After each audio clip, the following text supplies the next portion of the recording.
I arrived before 8. That was early enough to beat the heat, and late enough that the freeway traffic had thinned out from whatever concert or game had clogged the 57 the night before. The public storage on East Catella sat in the warehouse strip north of Angel Stadium, close enough to hear the traffic even on a Saturday morning, and I had been managing it for 3 years without ever thinking much about the location until the day something went wrong with the roster. Denise was already inside when I unlocked the office. She had the printer warming up and 2 boxes of yellow auction tags stacked beside the SiteLink terminal. I nodded at her and dropped my keys on the desk. "Bryson's outside," she said. "He say anything?" "Just that it's going to be hot." It was always hot. July in Orange meant heat that started early and lasted until the sun went down, and lean auctions meant standing in it while people argued over furniture nobody wanted. I had run enough of them to know the rhythm. Bidders showed up hoping for treasure. Bryson kept the sale moving. I opened doors and made sure nobody tried to tear a lock off before the paperwork cleared. Denise printed the bidder sheets while I pulled up the legal ad we had filed with the Orange County Register. 9 units. I had checked the list the night before and confirmed it against the Storage Treasures post, and both of them matched. 9 delinquent units, all of them overdue by at least 90 days. All of them cleared through corporate and legal for public sale. The SiteLink printout came out with 10. I looked at the extra line. It read 314. Household goods, furniture, boxes. Manager access required. "Denise." She came over and leaned against the desk. "What's wrong?" "This wasn't on the list last night." "Which one?" I pointed. 314. She frowned at the screen. "Did someone add it this morning?" "I don't know." I pulled up the tenant record for Unit 314 and found nothing. No name, no balance, no rental agreement. The system showed the line on the auction sheet, but when I searched for 314 in the property map, it came back empty. I checked the layout in my head. We had A through F rows running east to west, RV parking along the back fence, and one small climate-controlled building near the office that the old paper maps used to label as record storage. The current digital layout did not show it at all. "Where is it?" Denise asked. "I don't know." "So, do we skip it?" I stared at the line. Manager access required. That meant the system thought I had flagged it for the sale myself, but I had no memory of doing it, and there was no unit to flag. "Let me see the tags," I said. Denise handed me the stack. Most of them were normal.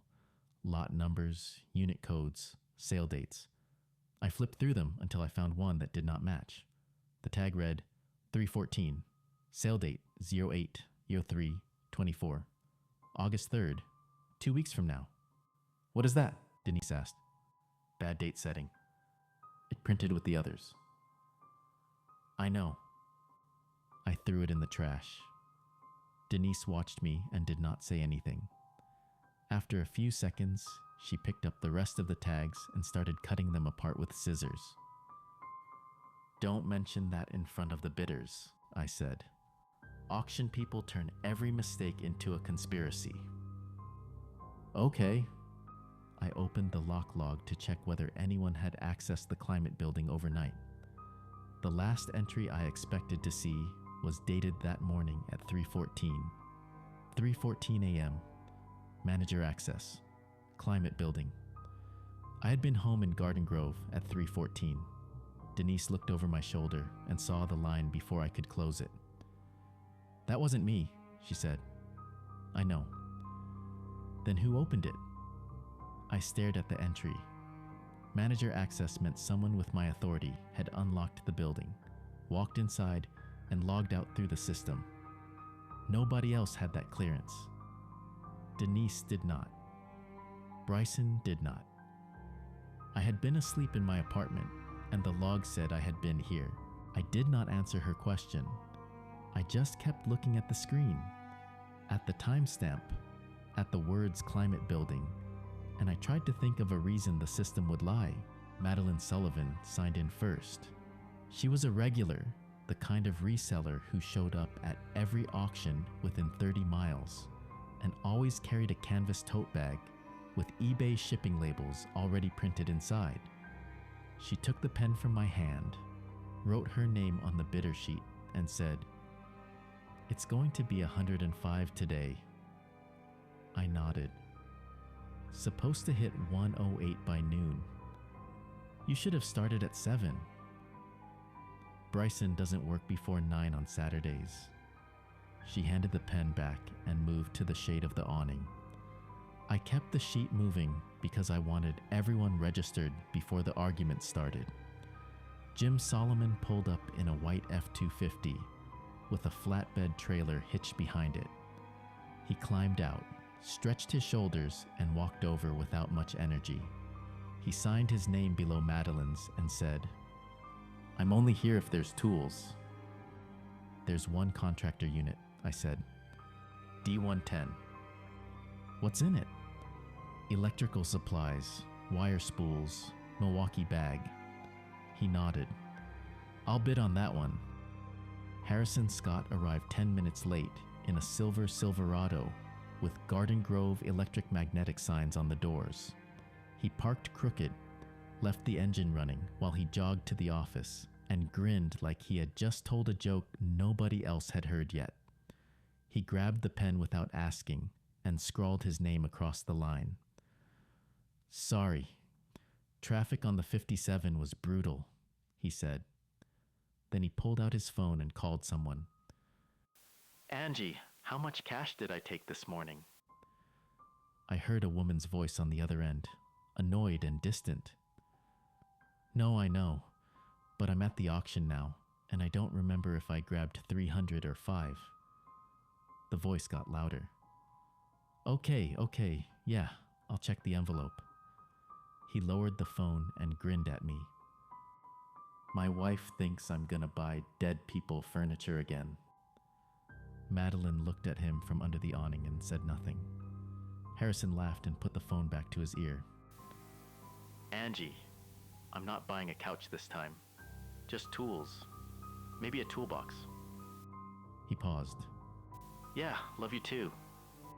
He hung up and slid the phone into his pocket. "All right, let's see some good stuff." Bryson Jackson set up his folding table near the gate with his clipboard, cash box, and a portable speaker that crackled when he turned it on. He tapped the microphone twice, then read the rules in the same flat voice he used at every auction. "Morning, folks. Rules are simple. Units are sold as is. No refunds, no complaints. Cash only. Payment due immediately after the winning bid. You buy it, you clear it within 48 hours according to facility policy. Any questions before we start?" Nobody said anything. "All right then, let's move." Bryson led the group toward B row, and I fell in behind them with Denise beside me.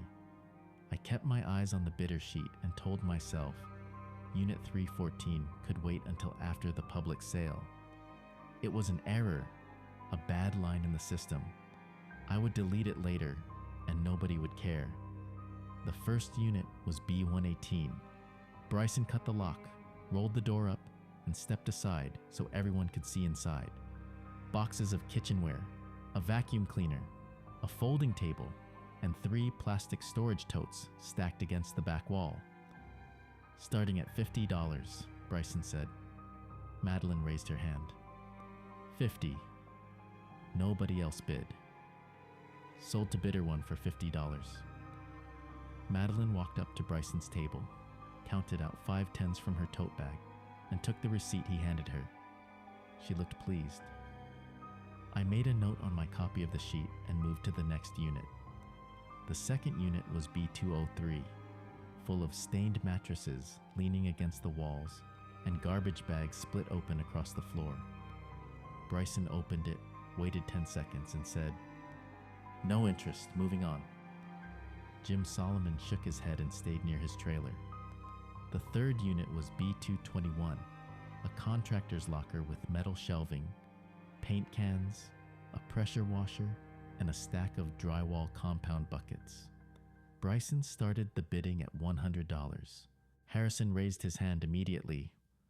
100, he said. Jim raised his hand. 150. Harrison grinned. 200.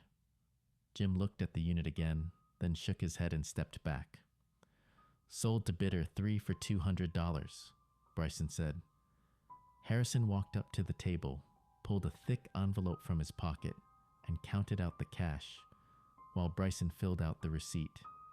He folded the receipt into his shirt pocket and said, "See, Angie, not dead people furniture." Madeline looked at me and rolled her eyes. Bryson checked his clipboard, frowned, and tapped the page with his pen. "Where's 314? I froze. Denise glanced at me. "I'm going to skip that one," I said. "I need to verify it with the tenant list." Harrison turned around. "You holding back the good one?" "No, it's just not showing up correctly in the system." "That's what they always say when there's something valuable in there." Madeline stepped forward. "If it's listed, you have to open it. We drove out here for the listed units." I looked at Bryson. He shrugged. "It's on the sheet," he said. "I have to auction it or mark it as withdrawn." I knew what would happen if I refused. Harrison would complain to Regional. Madeline would post about it on the reseller forums. Bryson would blame me if his record showed a canceled line. I had no good reason to refuse except a bad feeling and a lock log I couldn't explain. I exhaled. "All right, follow me." I led them across the asphalt lot toward the climate-controlled building beside the office. Denise walked next to me and kept her voice low. "Johnny, you don't have to do this. If I don't, they'll say I hid it on purpose. So let them say it." I didn't answer. I unlocked the door to the climate building and pulled it open. Cold air rolled out. Not cool, cold. The kind of cold that made me step back and check the thermostat on the wall inside. The system had been out of service since March.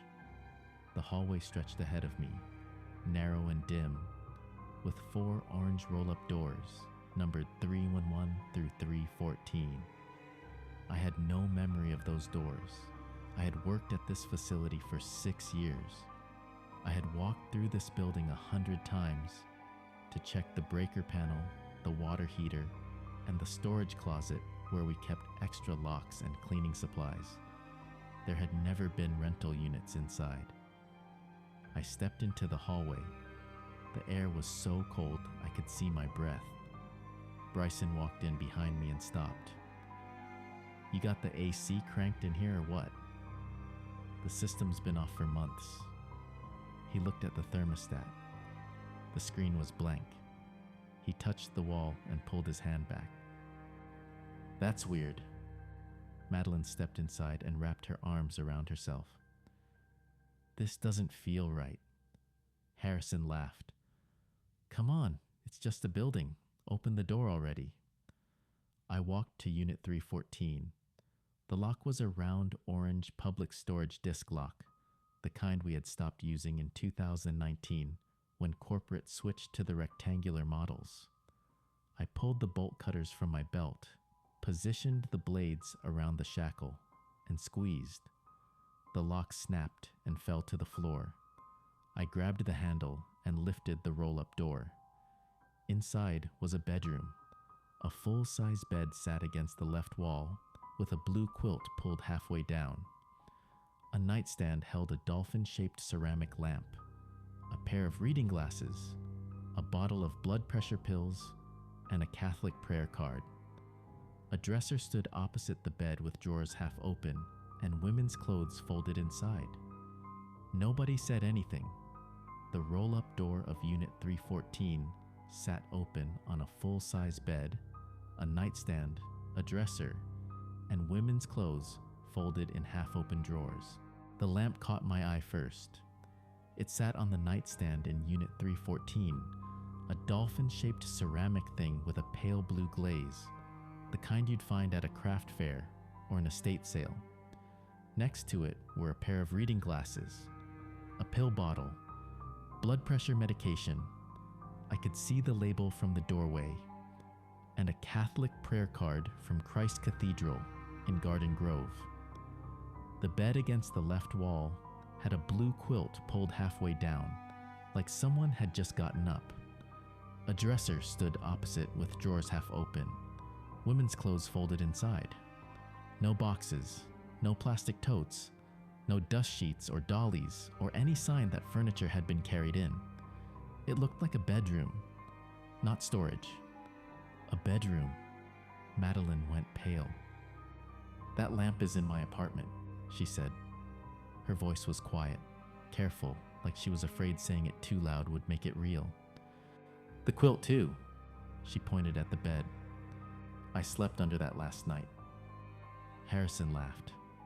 It was loud, sharp, the kind of laugh that filled the hallway. "Every older woman in Orange County has that bedroom set," he said. Madeline didn't look at him.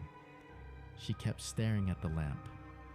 Bryson shifted his weight and tapped the clipboard against his leg. He looked at me, then back at the unit, then at me again. "I'm not selling a bedroom without a tenant name," he said. I pulled the roll-up door down. The metal scraped against the track, loud enough to make everyone flinch. I locked it with a spare lock from my belt and turned to the group. "We're moving on," I said. "I'll call Regional after the sale." Bryson nodded once, relieved, and started walking back towards C Row. Harrison followed, still grinning. Jim didn't say anything. He just looked at the closed door for a second, then turned and left.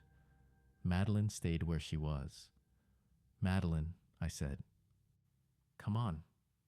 She blinked, nodded, and followed me out of the hallway. The auction resumed at C204. Bryson opened the unit, called out the contents: boxes, kitchen supplies, a folding chair, and started the bidding. Madeline won it for $70. She handed over the cash without looking at Bryson, then walked to the unit with Jim to start sorting through the boxes. I stood near the office, watching them, trying to focus on anything except the climate hallway behind me. Denise touched my arm. "I saw something under the 314 door," she whispered. I looked at her. She was pale, her eyes wide. "What do you mean?" "While Bryson was opening C204, she said. I looked back at the hallway. There was light under the door, like someone turned a lamp on inside. I felt my stomach drop. "Stay here," I said. She shook her head. "I'm coming with you." We walked back to the climate hallway together. The air was colder than it should have been. I stopped in front of Unit 314, looked at the lock I'd just put on, and lifted the roll-up door. The bedroom was different. It was still Madeline's bedroom. I could tell by the dolphin lamp, the dresser, the shape of the bed, but the quilt was gone. The bed was stripped to a bare mattress with a brown stain in the center, wide and dark, like something had soaked through and dried. Her clothes weren't folded in the drawers anymore. They were piled in black contractor bags, the kind you used for trash, stacked against the wall. The dolphin lamp still sat on the nightstand, but now it had a yellow auction tag tied around its neck with thin wire. I stepped closer. The tag was printed in the same font as the ones Denise had cut this morning. It read, "Sullivan, Madeline, abandoned personal effects. Sale hold, E0224. Denise made a sound behind me, something between a gasp and a whimper. "That's 2 weeks from now," she said. I turned and walked back to C Row without saying anything. Madeline was crouched in front of the unit she'd just bought, pulling dishes out of a box. I stopped in front of her. "Madeline," I said, "I need you to come with me." She looked up. "Why?" "Just come." She stood slowly, wiping her hands on her pants, and followed me back to the hallway. Denise stayed a few steps behind us. When we reached Unit 314, I stepped aside and let Madeline see. She stared at the lamp, at the tag, at the black bags full of her clothes. "That's not possible," she said. Her voice was flat, like she'd already stopped believing it. "Call someone," I said. "Your neighbor. Anyone who can check your apartment right now." She pulled her phone out of her purse with shaking hands, scrolled through her contacts, and dialed. She put it on speaker. The phone rang twice before a woman's voice answered. "Madeline, what's up?" "Karen," Madeline said, "I need you to do something for me." "Sure, what?" "Look through my window. Tell me if the dolphin lamp is still on my nightstand." There was a pause. "You want me to go outside and look in your window?" "Yes, please. Right now." Another pause. Then the sound of a door opening. Footsteps, traffic in the background. "Okay," Karen said. "I'm looking. Yeah, the lamp's there. On your nightstand. Why?" Madeline didn't answer. She just stared at the unit. The yellow tag tied to the dolphin-shaped lamp hung in the doorway with Sullivan, Madeline, abandoned personal effects. Sale hold 08/2/24 printed on it. Bryson moved the auction to D110 before anyone could argue. He cut the lock, lifted the door, and waved at the pile inside with the same tired flourish he used on every unit. Electrical supplies, a Milwaukee tool bag half zipped, spools of copper wire stacked in a cardboard box. Harrison stepped forward. 400, he said. Jim looked in, shook his head, and backed off. Madeline stayed on the curb. Nobody else bid. Bryson marked it sold. "Cash up front," Bryson said. "Load it today or it goes back on the sheet." Harrison pulled a roll of 20s from his pocket and counted out $400 into Bryson's cash box. He pointed at the unit. "I want to load this before anyone changes the sale terms." I looked at Denise. She was staring at the climate hallway door. I needed proof. Not for me. For Harrison. For all of them. Because if I let him walk out with a paid unit and the rest of them scattered before I understood what was happening, nobody would believe me when I tried to explain it later. "Wait," I said. Harrison turned. "I already paid." "I know. Just wait." I walked back to the climate hallway and opened the door. The cold air hit me before I stepped inside. Denise followed. Bryson stayed where he was. Madeline got up from the curb but did not come closer. Jim crossed his arms. I stopped in front of Unit 314 and lifted the roll-up door. The bedroom had rebuilt itself. King bed. Gray sheets pulled halfway down. A Garden Grove electric work shirt draped over a chair. A framed wedding photo on the dresser showing Harrison and a blonde woman in a backyard. Work boots beside the bed with dried mud on the soles. The air smelled like laundry detergent and motor oil. Harrison's bedroom. I heard footsteps behind me. Harrison pushed past Bryson and stopped in the doorway. "What the hell is this?" An iPhone sat on the nightstand plugged into a charger. Harrison held his own iPhone in his hand. The duplicate phone began ringing. The screen lit up with a contact photo. Ruby, blonde hair, smiling. The date at the top read, Saturday, August 3rd, 2024. "Don't answer that," I said. Harrison answered it. He lifted the phone from the nightstand and held it to his ear. His hand was shaking. "Ruby?" The voice that came through was Ruby's, but it was wrong. Distorted. Sobbing. The words came out in broken bursts. "Harrison, The police found your Silverado at public storage. Nobody has seen you since the auction. If you can hear me, come home. Please come home." The call cut off. Harrison stared at the phone in his hand. Then he dropped it on the bed and pulled his real iPhone from his pocket. He tapped Ruby's contact and put the call on speaker. It rang twice. "Why are you calling me like that?" Ruby's voice came through clear and irritated. "I'm at Target. The bedroom was normal when I left this morning." Harrison did not answer. He stared at the bed, at the work shirt, at the framed photo on the dresser. "Harrison?" "I'm at work," he said. His voice was flat. "I'll call you later." He hung up. I understood it then. The rule, the pattern. Unit 314 refilled after each auction sale. It selected someone present at the sale. It staged that person's bedroom as it would look after the person had vanished long enough for their property to be packed, tagged, abandoned, and put into a future auction. The future dated tags were not printer mistakes. They were sale dates attached to abandonments that had not happened yet. Harrison shoved past me and Denise and walked back into the heat. "I'm leaving," he said. "You people are sick." I followed him. "Harrison, wait until police get here." He turned. His face was red. "Police? For what? You staged a bedroom to scare me out of my bid? You planted a phone in there with a fake call? I don't know what kind of scam you're running, but I'm not part of it." "That was your bedroom." "So what? You looked me up. You got my address. You broke into my house and took photos. That's illegal, and I'm reporting it." He turned and walked toward the gate.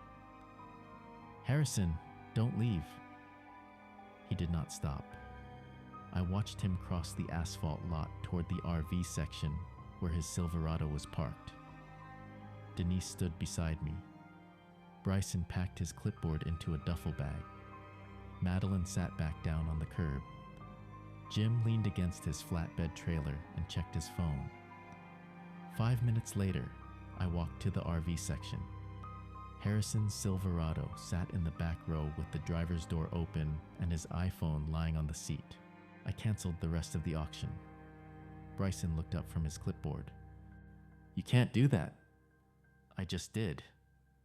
"You can stop the sheet," he said, "but you can't unwind what's sold. I've got receipts written and deposits in my box."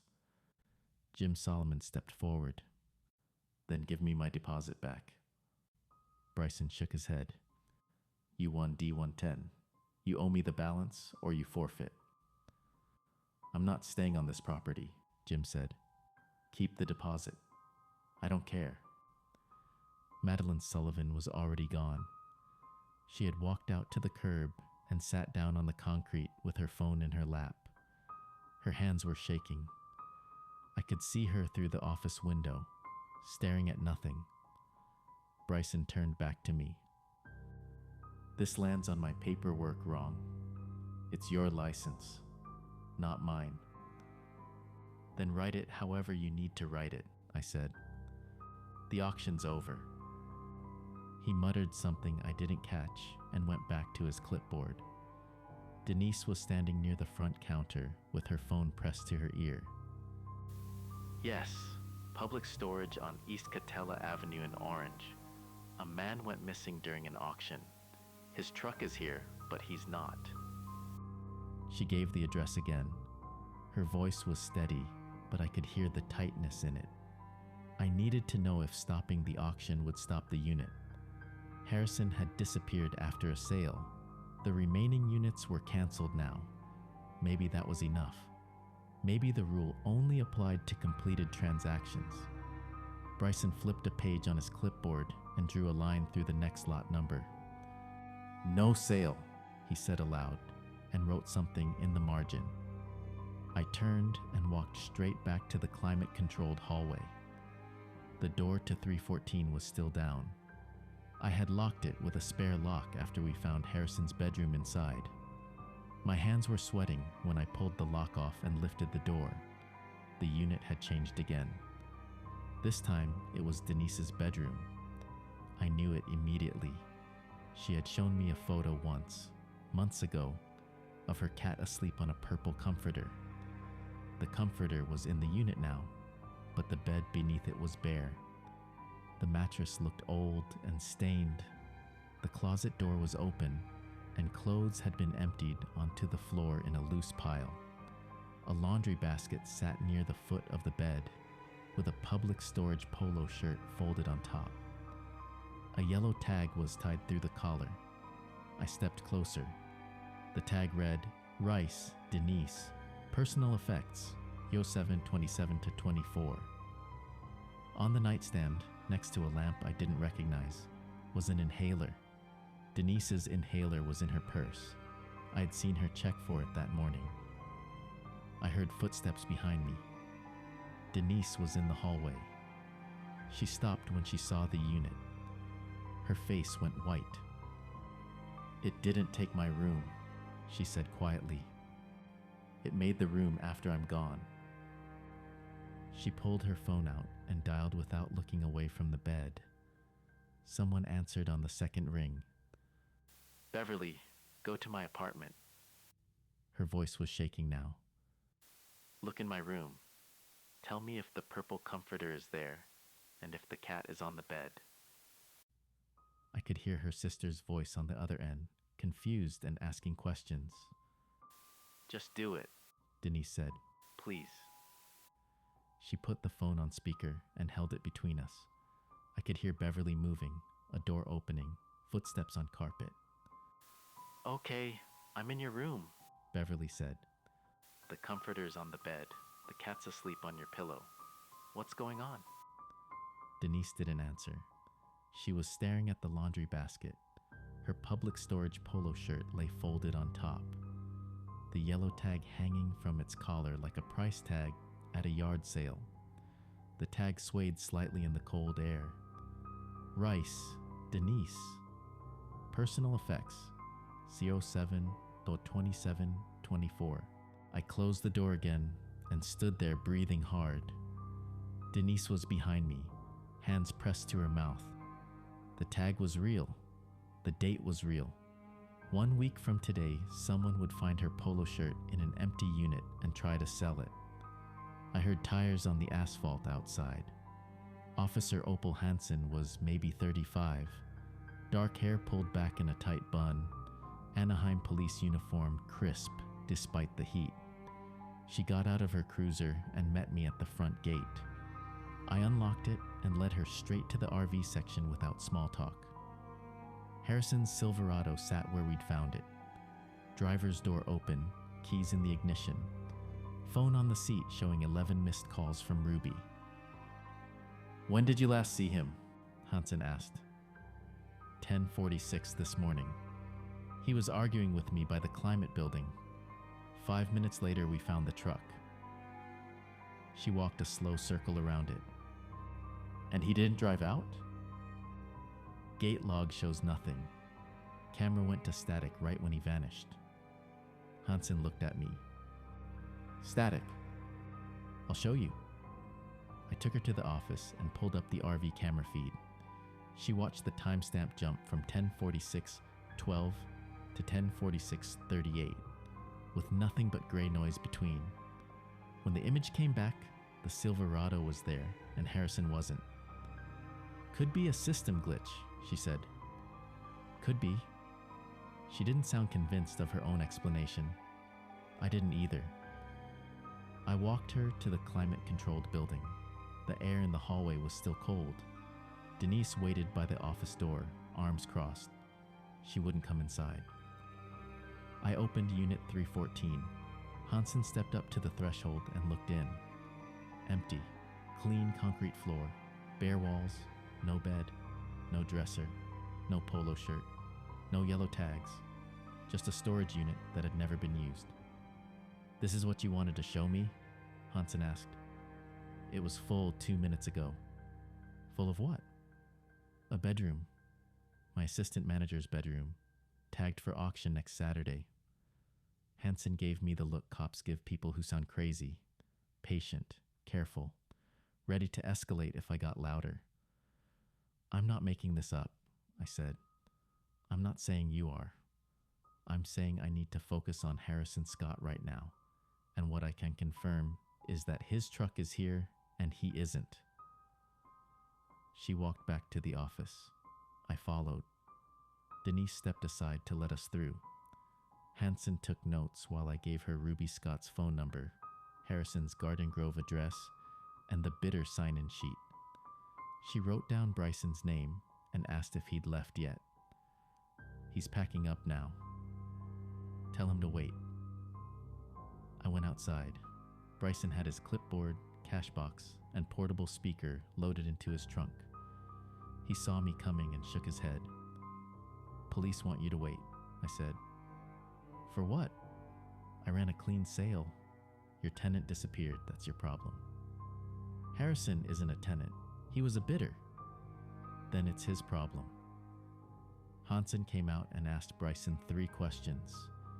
When did he arrive? When did he last see Harrison? Did Harrison seem agitated? Bryson answered all 3, like he was reading off an invoice. Yes, Harrison had been loud. Yes, he'd accused me of planting fake units. No, he hadn't threatened anyone. Bryson handed Hanson a business card and said he had another sale in Riverside tomorrow. She let him go. Madeline left next. She called a rideshare from the curb and wouldn't look at the Climate building. When her driver pulled up, she got in without saying goodbye. Jim Solomon followed her out. He left his flatbed trailer in the parking lot and said he'd come back for it Monday if I promised the gate would be open. I didn't promise anything. Hanson told me and Denise to stay reachable. She said she was going to run Harrison's plate, contact Ruby in person, and file a missing person report. Then she drove off. The parking lot was empty except for Denise's Civic and Jim's abandoned trailer. I locked the front gate, went back to the office, wrote "closed" on a piece of printer paper and taped it to the door. Then I tried calling Sheila, regional manager, 20 years with the company. She answered on the 4th ring. "Johnny, it's Saturday." "I know, we had an incident." "What kind of incident?" "A bidder disappeared during the auction." Silence. "Disappeared how?" she asked. "Police are involved. I canceled the rest of the sale. The property's closed." "You can't just close on a Saturday." "Sheila, a man is missing. His truck is still here. The cameras show static. I need to know if corporate has any record of Unit 314 in the Climate building." Another pause. Longer this time. "What Climate building?" "The small one by the office." "Johnny, that building hasn't been rentable in 6 years. It's record storage. There's no Unit 314 anywhere on the Catella property." "It's in SiteLink." Then someone fat-fingered an entry. "Delete it and move on." "I can't delete it." "Why not?" "Because it keeps refilling." She hung up. I sat there holding the phone. Denise stood in the doorway watching me. "She doesn't believe you," Denise said. "No. The police don't believe you either." "No." Denise walked over to the desk and looked at the SiteLink screen. Unit 314 was still there. Tenant name still blank. Balance still 0. The phantom entry that shouldn't exist. "They can't see it when it's active," I said. Hanson looked right in and saw an empty unit. "So what do we do?" I opened the unit record, clicked into the tenant field. The cursor blinked there waiting. "I changed the paperwork," I said. Denise grabbed my shoulder. "Don't. If the system has to take someone, it's not taking you while I'm standing here." "Johnny, don't put your name in it." "Go outside the gate." "No." "Denise, go." She didn't move. I stood up and walked her to the pedestrian gate. She tried to pull away, but I kept my hand on her arm until we were through. I closed the gate from the inside, locked it. She was outside the property now. I was inside with the office. "Johnny, stop," she said through the chain link. I didn't answer. I went back to the office, sat down at the terminal, opened Unit 314 again. The tenant field was still blank. I typed my name, Simon Johnny. Clicked the address field, typed my Garden Grove Street. Clicked the phone field, typed my cell. The save button sat at the bottom of the screen. I looked at the Climate building through the office window. The door was closed. The hallway was dark. I clicked save. The printer started. I hadn't touched it. I was still leaning over the keyboard, finger frozen an inch above the mouse. The save button had grayed out the moment I clicked it, confirming the entry, and the screen had returned to the normal tenant roster. Unit 314 was listed now, official, real in the system the way it had never been before. The printer's rollers caught paper, the yellow cardstock we used for auction tags. It hummed, pulled, and began to spit out a sheet. I stood and crossed to the printer station. My legs felt distant. The machine finished the first tag, paused half a second, then started on another. 2 tags total. They landed in the tray face up, warm and smelling faintly of toner. The first one read exactly, Simon, Johnny, abandoned personal effects, sale hold 08-324. The second one read, 314, household goods, furniture, boxes, manager access required, 08-324. I picked them up. The wire loops were already threaded through the punch holes at the top. Standard auction tags. The date was 2 weeks out. August 3rd, a Saturday. The same date that had appeared on Denise's tag.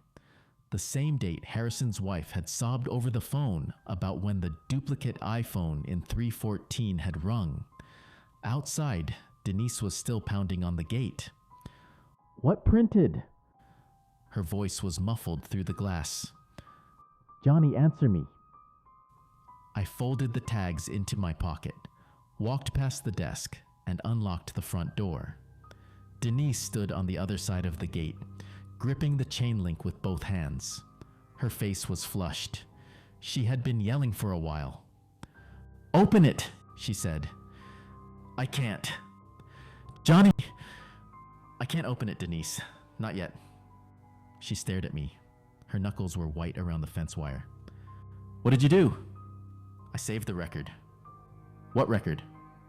"Unit 314. I put my name in the tenant field and saved it." She let go of the gate and stepped back. "Why would you do that?" "Because it was going to take someone else if I didn't." "You don't know that." "Yes, I do." She shook her head. "Johnny, this is insane. You need to get out of there right now." "I will. I just need to see it first." "See what?" "What it made." I turned and walked back toward the office. Denise called after me, but I kept going. The tags were warm against my leg through the pocket fabric. I crossed the office lobby, past the desk, and opened the door to the climate-controlled hallway. The temperature hit me immediately. It wasn't cold. It was freezing. The kind of cold that made my breath fog and turned my fingers numb in under 5 seconds. The hallway lights were on, but they looked dim, like the bulbs had aged 10 years since morning. The 4 orange roll-up doors were still there. 311, 312, 313, 314. I checked the security monitor on my way past the office desk. The screen still showed the exterior wall. No hallway, no doors, just stucco and the edge of the parking lot. I walked into the hallway. My shoes squeaked on the concrete. The cold pressed against my chest like something physical. I stopped in front of Unit 314 and reached for the handle. Before I could touch it, the door began to lift. The motor whined. The roll-up door climbed into the ceiling track, orange metal curling upward panel by panel. I stepped back. The door stopped halfway, then kept going, all the way open. The interior lights inside the unit flickered on. It was my bedroom. Not a copy. Not a reconstruction. My bedroom, exactly as it looked in my house in Garden Grove. Except everything had been boxed. The bed frame was disassembled and leaning against the left wall. The mattress was wrapped in plastic and propped beside it. The dresser stood in the center of the unit with all the drawers removed and stacked on top. The nightstand was there too, but the lamp was gone, and the charging cable I kept plugged into the wall socket had been coiled and taped to the table's edge. Sealed cardboard boxes filled the rest of the space. They were stacked 3 high along the back wall and lined up in front of the dresser. Every box had been labeled in black marker with my handwriting. Clothes, books, kitchen, bathroom. A yellow tag hung from the nearest box. The wire loop was twisted through the cardboard flap. The tag swayed slightly in the cold air, even though there was no draft. I stepped closer. The tag read exactly, Simon, Johnny, Abandoned Personal Effects. Sale hold 0803-24. I pulled the tags from my pocket and held them up. The printed text matched perfectly. Same date, same wording, same wire loops. The unit smelled like my house. Not the storage facility, not concrete or dust or the faint mildew that clung to old lockers. It smelled like the laundry detergent I used, the wood polish on the dresser, and the faint coffee stain I had never fully cleaned from the bedroom carpet. Denise's voice came from the hallway behind me. She had climbed the gate. Johnny, please. I turned. She was standing at the threshold of the climate hallway, arms wrapped around herself, shivering, her breath fogged in the air. She looked at the open unit, then at me, then at the yellow tag in my hand. That's your room, she said. Yes. It's already packed. Yes. She took one step forward, then stopped. What happens now? I don't know. Johnny, we need to leave. I know. Then why are you still standing there? I looked back into the unit. The boxes were perfectly stacked. The furniture was carefully disassembled.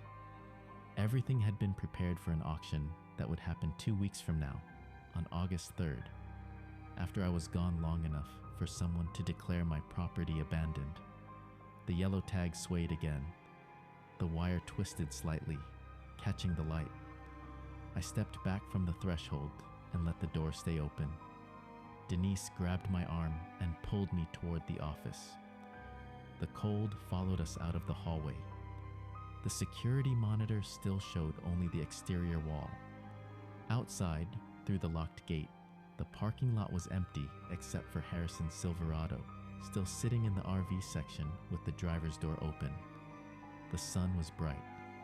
The traffic on Catella was steady. Everything looked normal. Inside Unit 314, my bedroom waited, already boxed, already tagged, already scheduled for sale. The yellow tag hung from the nearest sealed box, swaying slightly in air that should not have been moving. Simon, Johnny, Abandoned Personal Effects. Sale hold 0803-24.